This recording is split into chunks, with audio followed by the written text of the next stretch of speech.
नमस्कार मित्रों, मैं आपका मित्र दीपक तनेजा आप सभी का स्वागत करता हूं आपके सबसे लोकप्रिय चैनल योर काल चक्रा में। मित्रों, आज हम अपनी आदरणीय बहन संगीता खुराना जी के साथ बैठे हैं। संगीता जी एक बहुत ही अच्छी विद्वान है। उन्होंने अपना सम्मान अपनी योग्यता के आधार पर अर्जित किया है। पीछे उन्होंने सूर्य लगन में हो तो उसका क्या प्रभाव पड़ता है, आज वो हमें ये बता रही हैं कि अगर चंद्रमा लगन में हो तो उसका क्या प्रभाव पड़ता है। तो मैं आप सभी के सहयोग से उनका स्वागत करता हूं। नमस्कार बहन जी, आपका स्वागत है। नमस्कार दीपक जी, सभी व्यूअर्स का बहुत बहुत धन्यवाद इतने अच्छे अच्छे रिस्पॉन्सेज और पॉजिटिव व्यूज देने के लिए। जो हमने अभी सीरीज शुरू की थी वो लग्न में आधारित सीरीज थी, जिसमें हमने सभी ग्रहों को लेना है। तो इस सीरीज में हमने जैसे कि हमने सीरीज शुरू करी, इसमें लग्न पे विभिन्न ग्रहों का जातक जातिका की पर्सनैलिटी पे क्या प्रभाव है, क्योंकि लग्न हमारे पर्सनैलिटी को बताता है। तो उससे हमारी पर्सनैलिटी पे क्या प्रभाव पड़ सकता है। तो जैसे कि हमने लास्ट वीडियो में बताया था कि सूर्य को, और सूर्य जैसे राजा है और चंद्रमा रानी है। सूर्य हमारा लाइफ गिवर है और चंद्रमा उसका जो हमारे को लाइफ मिलती है उसको किसी तरह से प्रिजर्व करना, उसका पोषण करना मदर के रूप में, इस तरह से हमने एक्सप्लेन। तो लग्न के बारे में जब हमने बात की थी तो एक कुंडली की जब हम व्याख्या करते हैं तो कुंडली में 3 लग्न होते हैं। एक लग्न, एक सूर्य लग्न, एक चंद्र लग्न। लग्न जो हमारे शरीर के शारीरिक अवस्था या पर्सनालिटी या उसके देह रंग रूप को बताता है, और सूर्य हमारे जो आत्मा का कारक है, तो उससे हमारे सूर्य के लग्न में होने से तो उसका क्या प्रभाव पड़ता है, उसका प्रभावशाली व्यक्तित्व के बारे में बताता है, और ये आध्यात्मिक रूप में भी लेके जाता है। इसी तरह से जब चंद्रमा लग्न में आता है तो चंद्रमा हमारी मानसिक अवस्थाओं को बताता है, मन से जुड़ी सभी भावनाओं को बताता है, मन के सभी विचारों को बताता है। चंद्रमा का लग्न में बली होना, निर्बली होना, ये डिपेंड करेगा कुंडली को देखकर कि चंद्रमा बली है, निर्बली है, अमावस्या का है, पूर्णिमा का है और किस तिथि का है। इससे जातक के मन पर किस तरह से प्रभाव पड़े। जब हम चंद्र कुंडली बनाते हैं तो इसका ज्योतिष में बहुत महत्व है। चंद्र कुंडली हमें विवाह के लिए भी चाहिए होती है, और चंद्र कुंडली हमें किसी भी रोग के लिए भी चाहिए होती है, क्योंकि चंद्रमा सबसे सूक्ष्म, सबसे तेज गति चलने वाला प्लेनेट है, और इसलिए इसकी जो सूक्ष्मता है, इसकी जो गति है, इसका जो परिवर्तनशील है, जैसे कि मन बहुत जल्दी परिवर्तन हो जाता है, बहुत जल्दी एक सेकंड से दूसरे सेकंड कहीं भी पहुंच जाता है। इस तरह से चंद्रमा की गति सभी प्लैनेट्स में बहुत अच्छी। तो इसीलिए जब चंद्र कुंडली की व्याख्या की जाती है तो उसकी सूक्ष्म व्याख्या, कुंडली में सबसे सूक्ष्म व्याख्या चंद्र कुंडली से की जाती है। लग्न, मैं मानती हूँ कि लग्न हमारे 2 घंटे के स्पैन को बताता है और हमारे शरीर की अवस्थाओं को बताता है, पर चंद्र कुंडली मन की अवस्था को बताता है, क्योंकि मन, शरीर के अंदर मन जितना स्वस्थ रहेगा शरीर भी उतना ही स्वस्थ रहता है, और सूर्य हमारी आत्मा जितनी अच्छी स्वस्थ रहेगी, हमारे ये तीनों ही लग्न जुड़ के जब एक अच्छी कुंडली का और उत्तम कुंडली का रूप लेते हैं। तो आज हम बात करेंगे चंद्रमा एस्ट्रोनॉमी में क्या रोल रखता है। जब हम मून की बात करते हैं तो moon being a satellite of the earth is not a member of the solar family. Moon हमारा अर्थ का सैटेलाइट है, उसका उपग्रह है, तो ये हमारे सोलर फैमिली में नहीं गिना जाता एस्ट्रोनॉमी के हिसाब से। तो moon is a planet nearest to the earth, सबसे नियरेस्ट होने की वजह से इसका व्यक्ति के जीवन पर, पृथ्वी पर इसका सबसे अधिक प्रभाव रहता है। Sun is the generator of power whereas moon is conductor of the power. जिस तरह से सूर्य ऊर्जा क्रिएट करता है, मून उस ऊर्जा को लेता है अपने अंदर, उसको प्रिजर्व करता है, और हम सभी प्राणियों को उसका जो एक उसका जो रूप है, रोशनी का जो रूप है, सूर्य से सभी ग्रहों को रोशनी मिलती है, चंद्रमा को भी रोशनी मिलती है, पर क्योंकि चंद्रमा पृथ्वी के सबसे नजदीक होने के कारण जो मानव के जीवन पे जो प्रभाव पड़ता है, उसके जो किरणों का प्रभाव होता है, जैसे एक ज्वार भाटा होता है चंद्रमा, एक को हम ज्वार भाटा के रूप में भी कहते हैं, क्योंकि कृष्ण पक्ष का चंद्रमा अंधेरे का चंद्रमा होता है और शुक्ल पक्ष का चंद्रमा पूर्णिमा का चंद्रमा होता है। तो उस समय जातक के जीवन पर, जिस समय बच्चे का जन्म होता है, और उस समय जब चंद्रमा बली होता है तो उस कुंडली में चंद्रमा का रूप और चंद्रमा जब निर्बली होता है उसका रूप, ये दोनों चीजें आपस में बहुत डिफ्रेंशिएट करती हैं। अब ये इसकी जो पृथ्वी से दूरी है वो 2,38,000 माइल्स के करीब है। तो सन गिव्स द स्पिरिट, ये हमारे आत्मा का रूप है, और सभी प्लैनेट्स को ये लाइट देता है। इसी तरह से सभी प्राणियों को भी लाइट देता है, उनको रोशनी देता है। और जो मून है वो अर्थ के ऊपर जो जितने भी रहने वाले हैं उनको जो जीवन देता है, तो जीवन देने वाला सन है, पर मून उसको प्रिजर्व करता है, पोषण देता है।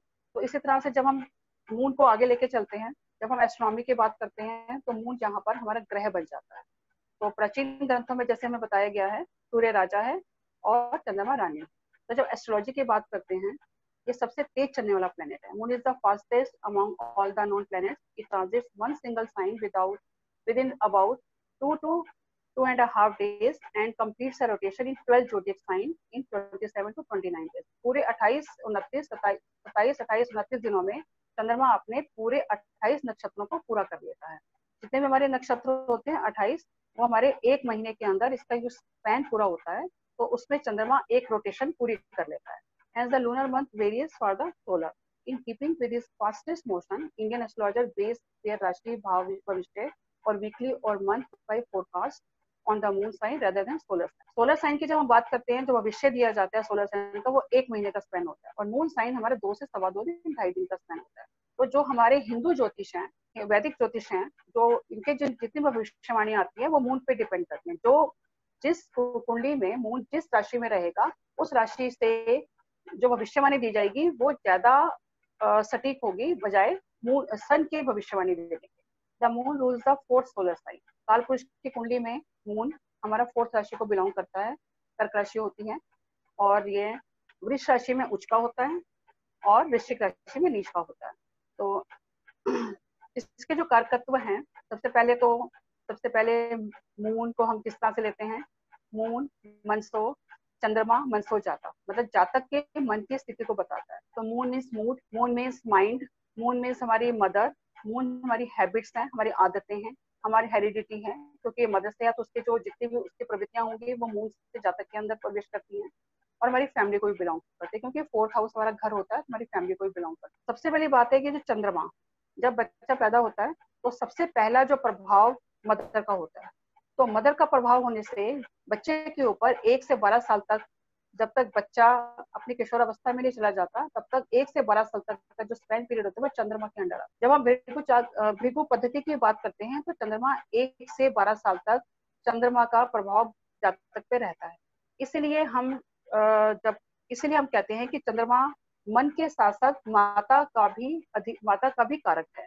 इसका रीजन यही है क्योंकि 1 से 12 साल तक जो माता बच्चे का पोषण करती है, कहने को 1 से 12 साल नहीं है, उससे पहले भी अगर 9 महीने गिने तो उसका पोषण, बच्चे का पोषण भ्रूण से लेकर बच्चे के जन्म लेने तक 9 महीने तक का जो पोषण होता है वो मदर के साथ, मदर के गर्भ में होता है। तो सबसे ज्यादा जो जुड़ाव है वो जातक का मदर के साथ रहता है।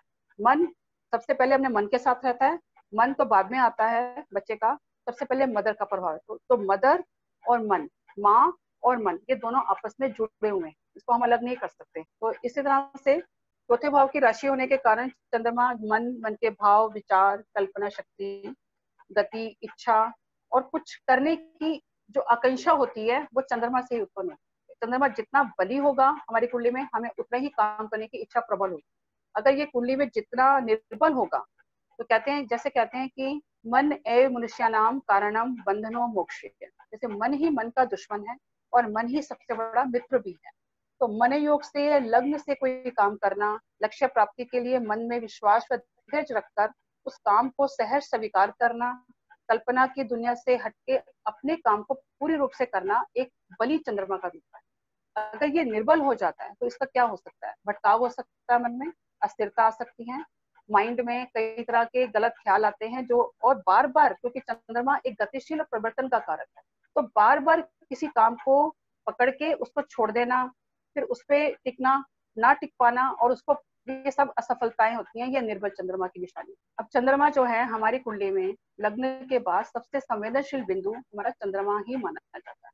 तो जब लग्न में चंद्रमा आता है तो उसकी इंपॉर्टेंस बढ़ जाती है, तो उसी को हम कहते हैं चंद्र कुंडली। तो यहाँ पर जब हम चंद्र कुंडली की बात करते हैं तो अगर लग्न में चंद्रमा आ गया तो वही राशि चंद्र कुंडली से स्टार्ट होगी और वही राशि लग्न की राशि मानी जाएगी। तो यहाँ पर उसका व्यक्ति के ऊपर शारीरिक तौर पे भी और मानसिक तौर पे भी उसी चंद्रमा का, उसी राशि का अधिक से अधिक प्रभाव रहे। यहाँ पर चंद्र कुंडली की बात बताती हूँ मैं। The moon is a significant of human mind, जैसे माइंड को प्रेजेंट करता है। द स्टेट ऑफ मून और चंद्रमा is a horoscope define the level of consciousness, perception, thinking, judgment and memory of native.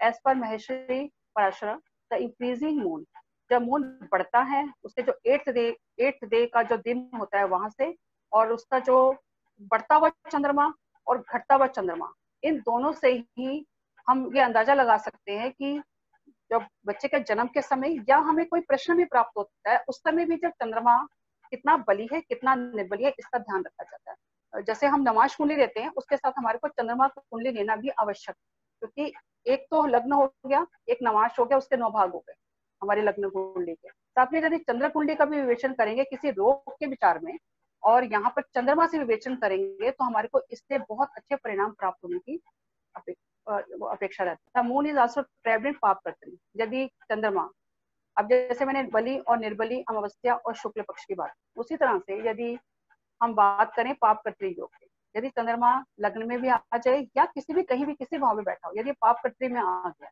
तो उसके जो रिजल्ट्स आते हैं वो उस हद तक नहीं प्राप्त हो सकते।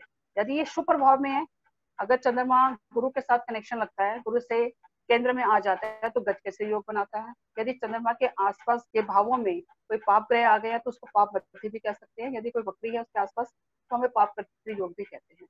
तो वीक मून चार्ट में उतने प्रॉमिस नहीं दिए। अब यदि लग्न में चंद्रमा की बात की जाए, चंद्रमा यदि लग्न में आ जाए तो क्या हो सकता है। Moon in the first house of ascendant. If the moon is in the first house ascendant, the native will be very handsome. बहुत खूबसूरत, क्योंकि चंद्रमा का रूप ही बहुत सौम्य, बहुत खूबसूरत और सुंदर रूप है। एस्ट्रोनॉमी के हिसाब से देखें तो चंद्रमा को हम नहीं व्याख्यान कर सकते हैं, और जब हम एस्ट्रोलॉजी की बात करते हैं या जो हम कविताओं की बात करते हैं, उसमें चंद्रमा का एक अलग से रोल आता है। चंद्रमा, चांद, उसकी किरणें, चांदनी, ये सब चीजें व्हाइट, सफेद और शांति, मानसिक शांति देने वाली होती हैं। और the native will be very handsome, बहुत सुंदर होता है, क्योंकि चंद्रमा का रूप बहुत सुंदर है, बट ये अनस्टेडी माइंड है। उसका रीजन क्या है, क्योंकि चंद्रमा का जो रूप है वो घटता बढ़ता रूप है, तो और चंद्रमा की गति बहुत चंचल, चंद्रमा बहुत चंचल प्रवृत्ति का होने की वजह से उसके जो माइंड के अंदर वो चीजें इस तरह से सेट नहीं हो पाती हैं कि एक ही दिशा में जब वो कार्य करता है तो बीच में वो डिस्टर्बेंस बहुत आती है, उसको मानसिक डिस्टर्बेंस बहुत आती है। He will suffer from bodily troubles and will happy at watery place, क्योंकि चंद्रमा जल तत्व कारण है, उसको जल वाली जगहों में, नदी में, सागर या कोई ऐसी जगहें जहाँ पर पानी वाली तालाब वगैरह जैसे ऐसे इस तरह के ट्रेवल प्लेसेस उसको बहुत पसंद आते हैं। Moon in the ascendant in Aries में हो, टॉरस में हो या कैंसर में हो, ऐसा व्यक्ति हिंदू शास्त्र पढ़ने में बहुत उसको बहुत पसंद आते हैं, क्योंकि हमारा जो दोनों ये रॉयल प्लैनेट है, सूर्य और चंद्रमा हमारे रॉयल प्लैनेट्स होने की वजह से यहाँ पर ये क्लासिक्स से यहाँ पर बहुत जुड़े हैं। ये मैंने 1-2 पत्रियां भी चेक करी हैं, उस पर मैंने जैसे कुछ क्वेश्चंस उनसे पूछे थे, तो उनको रिलीजियस लिटरेचर से बहुत ज्यादा उनको मतलब जैसे लगाव होता है। ये बहुत ही हैप्पी, खुश रहने वाले लोग होते हैं और सॉफ्ट स्पोकन होते हैं। He she will have soft skin, he expected by benefits, the native will be powerful होता है, वाइज होता है, इंटेलिजेंट होता है, healthy, wealthy. If the lord of ascendant is weak, अगर ये वीक हो जाता है तो वो उनकी हेल्थ में थोड़ी प्रॉब्लम आ सकती है। If is expected by the benefit, the health will be good, तो इनकी हेल्थ अच्छी हो सकती है। तो यहाँ कहने का मतलब ये है कि लग्न में मून आ जाए तो सबसे पहले तो व्यक्ति इमोशनल बहुत होगा, उसके अंदर, क्योंकि चंद्रमा जल तत्व होने की वजह से उसके अंदर इमोशंस की भावनाएं ज्यादा आएंगी, वो इतना प्रैक्टिकल नहीं होगा, वो अपने ऊपर, क्योंकि ये हार्ट से जुड़ा हुआ है, क्योंकि चंद्रमा हमारा मन से जुड़ा हुआ है, हार्ट से जुड़ा हुआ है, तो कोई कोई छोटी छोटी बातें पिंच कर जाती है। तो हार्ट से जुड़ा होने की वजह से जहां पर उसको प्रैक्टिकली चीजें ये नजर आएंगी, तो वो धीरे धीरे करके वो अपने नुकसान भी, इस तरह के लोग अपने नुकसान भी कर देते हैं, मैंने ये देखा है, क्योंकि वो भावनात्मक रूप से जुड़े होते हैं। उनका वो ये नहीं सोचते कि हमारे को इसका क्या बेनिफिट आगे आने वाले टाइम में होने वाला है, बस वो अपना चंद्रमा का उनका अफेक्ट आया मन पे और बिना सोचे समझे वो उस चीज को वहीं के वहीं छोड़ देते हैं। इस तरह की मैंने बहुत प्रैक्टिकली चीजें देखी हैं। तो ये मन की भावुकता, गति, चंचलता का होने की वजह से इसके अंदर तो माइंड की जो अस्थिरता ना बहुत रहती है। तो क्या इसमें क्या है कि आगे बढ़ने की, जैसे अगर बलि चंद्रमा हो जाए तो वो आगे बढ़ने की प्रेरणा देगा, निर्बली हो जाए तो वो आलस्य देगा। उसका माइंड ऐसा रहेगा कि मैं अभी इस काम को कर रहा हूँ, अभी 4 दिन बाद ये काम छोड़, अपनी तरफ से वो प्रॉमिस करता है, ऐसी बात नहीं है, प्रॉमिस करता है अपने आप से कि मैं ये काम करूंगा, और फिर अचानक से कुछ चीजें ऐसे सामने आ जाती हैं कि वो उसको छोड़ के और उस चीज से भागने की कोशिश करता है। चंद्रमा को हम इस तरह से भी ले सकते हैं। अब चंद्रमा के ना कुछ ऐसे रूप हैं, जैसे कुछ इसको दोष भी कह सकते हैं और ये भी कह सकते हैं कि कुंडली में ये किस तरह से आ सकता है। जैसे क्षीण चंद्रमा की मैंने अभी बात करी, जब जन्म के समय चंद्रमा क्षीण होता है, कृष्ण पक्ष का या शुक्ल पक्ष का, अमावस्या की ओर या पूर्णिमा, तो यहाँ बलि और निर्बली की बात है। फिर हम बात करेंगे केंद्रुम योग।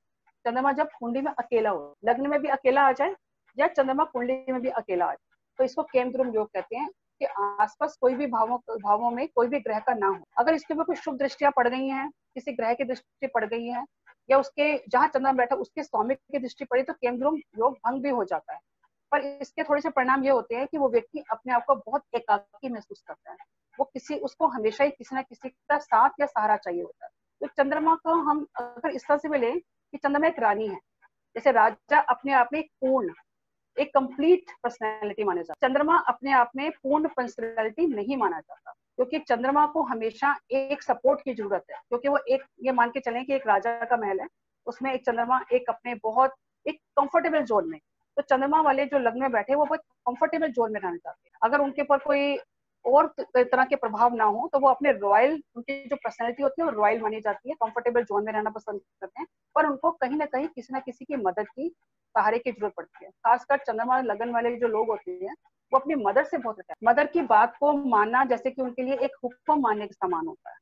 तो इस तरह से जब हम चंद्रमा की बात करते हैं, उसको मदर, जैसे मैंने बात करी कि लग्न में चंद्रमा आ जाए तो उसका मदर से कनेक्शन बहुत बढ़ जाता है, मदर से उनकी बहुत अटैचमेंट होती है। यहाँ पर मून को हमने एज अ मदर क्यों लिया, तो मैंने अभी बताया, क्योंकि जब कोई भी स्त्री पोषण करती है, बच्चे का जन्म होता है, तो वो जन्म से पहले ही बच्चे से या जातक से 9 महीने पहले ही जुड़ जाता है। जन्म से पहले ही उसको पोषण कैसे करना है, तो उस बच्चे का बॉडी से ज्यादा उसके मन से जुड़ा होता है माँ का।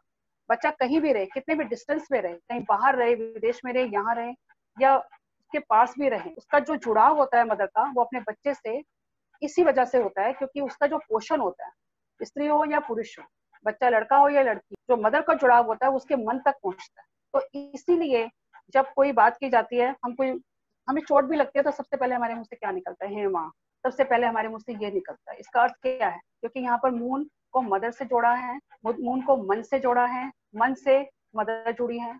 यहाँ पर जो रीजन दिए हैं वो मैं रीड करती हूँ। Because astrological moon represent your internal self nourishing self support system. तो हमारे अंदर जो हम कोई बात किसी से नहीं भी कह पाते, तो वो बात हम मदर से, तो हमारे को जो सेल्फ सपोर्ट सिस्टम है वो मदर से मिलता है। और जो हमारे रिलेशनशिप है मदर के साथ, वो इस तरह से है कि वो एक, जैसे जन्म के समय वो नाभि से नाल काट दी जाती, नाल तो कट गई, दो व्यक्ति दो शरीर, एक शरीर से दो शरीर उत्पन्न हुए, वो नाल तो कट गई, पर जो जुड़ाव है, इंटरनल जुड़ाव है, वो मदर का जातक के साथ हमेशा रहता है, ताउम्र रहता है उसका। जैसे हम कुंडली में बच्चे का जन्म होता है और हम सेकंड भाव पे आते हैं, द्वितीय भाव पे। द्वितीय भाव हमारा क्या है, शुक्र की, कालपुरुष की शुक्र की राशि, वहाँ चंद्रमा उच्च का होता है। वहां बच्चा सबसे पहले अपनी फैमिली से जुड़ता है और वहां पर उच्च का होके और वो सेकंड भाव पे आता है। वहां से लेकर उसका जन्म से लेकर और 7वें भाव तक और 8वें भाव तक चंद्रमा निष्क्रिय हो जाता है। जातक, जब हम 8वें भाव की बात करते हैं तो आयु की मृत्यु के भाव तक, जब किसी का जन्म होता है फर्स्ट भाव, 8th भाव पे आते हैं हम, 8th भाव पे आए और वहां पर हमारा जो चंद्रमा है वो निष्क्रिय हो जाता है। इसका मतलब जातक की मदर है या नहीं है, जातक का साथ छूट गया अपनी मदर या उस मन से या उस माता से। 1 से लेकर 8वां भाव जहां उच्च का हो गया, वहां वो नीच का हो गया। जातक के जन्म से लेकर उसके पालन पोषण तक, उसके मरने तक, उसके जो मदर का जो साथ रहता है वो कंप्लीट है। तो इसलिए जो 8वें भाव में जाकर चंद्रमा हमारा वहां पर नीच का हो जाता है, वहाँ केतु भी देखे तो उच्च का हो जाता है, और वहां राहु सेकंड भाव में जो राहु है सेकंड भाव में उच्च का हो जाता है और केतु वहां पर नीच का हो जाता है। तो यहाँ पर ये दो कॉम्बिनेशन ऐसे हैं कि जन्म से लेकर मन, माता, फैमिली और आखिर में सब तरह के सुख, भोग, विलास, सब तरह की इच्छाओं को पूर्ण करने के बाद, क्योंकि हमारा 7वां भाव हमारा काम है, स्त्री है, सुख है, उसके बाद सब तरह के भोग करने के बाद जब वो 8th भाव में आता है तो वहां पर उसका मदर का, माँ का, जहाँ से जन्म लिया था उसका साथ छूट गया। तो इस तरह से ये कहानी बनती है। अब क्या है कि जिस तरह से मैंने बताया चंद्रमा के दोष होते हैं, जब बलि चंद्रमा है तो वो एक बोला जाता है, जब हम 9 ग्रहों की व्याख्या करते हैं तो 9 ग्रहों के अंदर हमारे को एक श्लोक है, सूर्य शौर्यम इंदु उच्च पदवी। सूर्य जो है, जब हम 9 ग्रहों की व्याख्या करते हैं तो हमारा श्लोक शुरू होता है सूर्य शौर्यम इंदु उच्च पदवी। ये पहली लाइन ही बोल रही है यहाँ पर मैं, क्योंकि सूर्य की अभी हम व्याख्या कर चुके हैं। तो सूर्य शौर्य मतलब सूर्य हमें शौर्य देता है, बहादुरी देता है, साहस देता है। और इंदु उच्च पदवी, चंद्रमा को इंदु भी कहते हैं, तो इंदु उच्च पदवी। जिस भी कुंडली में चंद्रमा यदि लग्न में आ जाए चंद्रमा यदि लग्न के आसपास भाव में आ जाए, या 1, 2, 3, 4 राशियों में भी हो जाए, या 1, 2, 3, 4 राशियां, या ये 10वें भाव का भी कनेक्शन कर ले और मकर राशि में भी हो जाए। कहने का मतलब यह है कि चंद्रमा का लग्न के आसपास जितना प्रभाव रहेगा, व्यक्ति को उतनी ही उच्च पदवी मिलेगी। हम जब शिव जी की बात करते हैं, चंद्रमा को शिव जी का के जो ऊपर गंगा की जहाँ धारा बहती है, वहाँ शिव जी का जो जहाँ से गंगा निकलती है, वहाँ एक रूप है, चंद्रमा का रूप माना जाता है, जहाँ से धारा निकलती। तो चंद्रमा के सिर के ऊपर स्थापित है वो। तो जहां पर इसका मतलब है कि शिव जी के ऊपर चंद्रमा है, शिव जी के ऊपर चंद्रमा है, तो वहां से उच्च, तो जिसका चंद्रमा बली होगा, जिसका चंद्रमा उच्च का हो जाए, कर्क राशि में हो जाए, 1, 2, 3 या लग्न के आसपास के भावों में हो जाए, तो उस व्यक्ति का अगर और सभी चीजें अनुकूल जा रही हैं, तो व्यक्ति कहीं ना कहीं उच्च पदवी जरूर प्राप्त इस तरह से। तो अभी कुछ चीजें ऐसी हैं, जैसे हम किसी बीमारी की बात करते हैं या जाते कि मानसिक स्थिति की बात करते हैं, तो चंद्रमा यदि शनि के साथ आ जाए तो यहाँ विषोग बनाता है, एक तरह से ये डिप्रेशन का कारण बनता है। उसके बाद चंद्रमा यदि मंगल के साथ आ जाए, क्योंकि यहाँ पर शनि जो है ड्राई प्लैनेट और चंद्रमा हमारा जल तत्व है, जल है, इच्छाएं हैं। अगर शनि का यहाँ साथ आ जाएगा तो वो उसके मन में जो इच्छाएं हैं वो ड्राई होने लगेंगी, उसको अनिच्छा से इच्छा से अनिच्छा होने लगेगा, तो उसको ये थोड़ी निराशा की प्रवृत्ति रहेगी या उसको डिप्रेशन का कारण बने। यदि हम मंगल के साथ चंद्रमा का योग करते हैं, यदि कुंडली में चंद्रमा मंगल के साथ आ जाए तो क्या होगा, तो यहाँ पर थोड़ा सा उसके अंदर जो है एक उन्माद की स्थिति आएगी, थोड़ा उत्तेजनावादी आएगी और जल्दी जल्दी उसको गुस्सा आएगा, क्योंकि चंद्रमा पे मंगल की दृष्टि है, चंद्रमा का मंगल के साथ होना, एक उन्माद की स्थिति आती है, उसको अलग तरह से गुस्सा आता है। राहु के साथ हो जाए तो वो भ्रम देगा या वो मानसिक थोड़ा असामान्य व्यवहार, चंद्रमा राहु थोड़ा असामान्य व्यवहार करता है और व्यक्ति के मन को कंट्रोल नहीं करने देता, क्योंकि राहु हमारे एक्सपेंशन का कारक है। तो ये बड़ी बड़ी कल्पनाएं करते हैं ऐसे लोग और अपने काम को इस तरह से कंप्लीट नहीं कर पाते, उनके मन में बहुत अच्छी ऐसा रहता है कि हम ये भी कर ले, ये भी कर ले, पर राहु क्योंकि भ्रमित कर देता है तो वो एक दिशा में अपने कार्य नहीं। अब केतु के साथ, अगर चंद्रमा केतु के साथ आ जाए तो ये थोड़ा भय पैदा करता है, क्योंकि केतु एक तरह से राहु का ही दूसरा रूप है, तो ये भय पैदा करेगा, कुछ अज्ञात भय मन में आएंगे और डिटैचमेंट, क्योंकि ये संसारिक प्लेनेट नहीं है, राहु जैसे संसारिक प्लेनेट है, तो संसार में आगे वृद्धि करने की कोशिश करेगा और आजकल के समय में राहु का होना अच्छा है।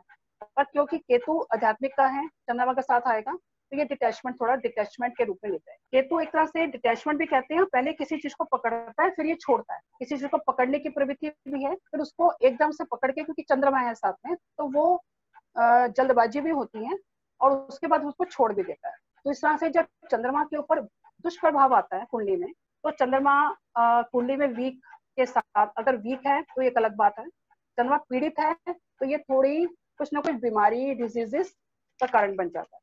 तो इस तरह से यदि हम इस तरह से बात करें तो किस तरह से हो सकता है ये, तो चंद्रमा कफ का कारक है और इसमें व्यक्ति को किसी न किसी रूप में कोई सर्दी, जुकाम, बुखार, यदि ये वृश्चिक राशि में भी आ जाए तो सर्दी का, बुखार का या ट्यूबरक्लोसिस, टीबी का कारक बन सकता है। पानी की कमी, डिहाइड्रेशन हो सकती है यदि शनि के साथ आ जाए। और यदि ये लंग्स के, क्योंकि ये 4th हाउस का है तो ये चेस्ट का और लंग्स का भी कारक है, तो यहाँ फेफड़ों से रिलेटेड प्रॉब्लम हो सकती है, नजला जुकाम लग सकता है।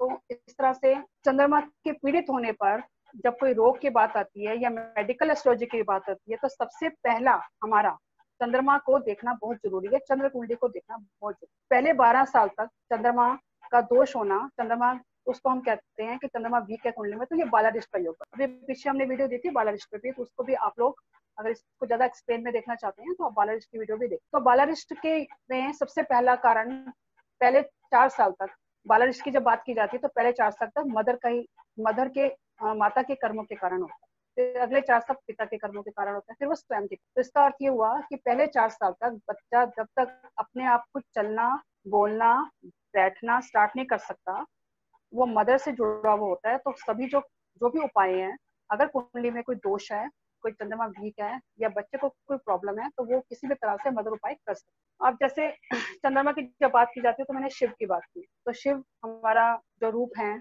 उसमें हमें सबसे पहला चंद्रमा के लिए यही उपाय बताया जाता है कि शिव आराधना। तो शिव आराधना से काफी चीजें चंद्रमा की जो दोष है और निर्बलता है ये सॉल्व हो सकती है। जिसमें ओम नमः शिवाय का जॉब कर सकते हैं, चांदी का प्रयोग कर सकते हैं। चंद्रमा का जो कारक है सफेद चीजों के, तो मोती है, सफेद वस्तुएं हैं, मदर है, मदर जैसे सम्मान, स्त्रियों का सम्मान कर सकते हैं।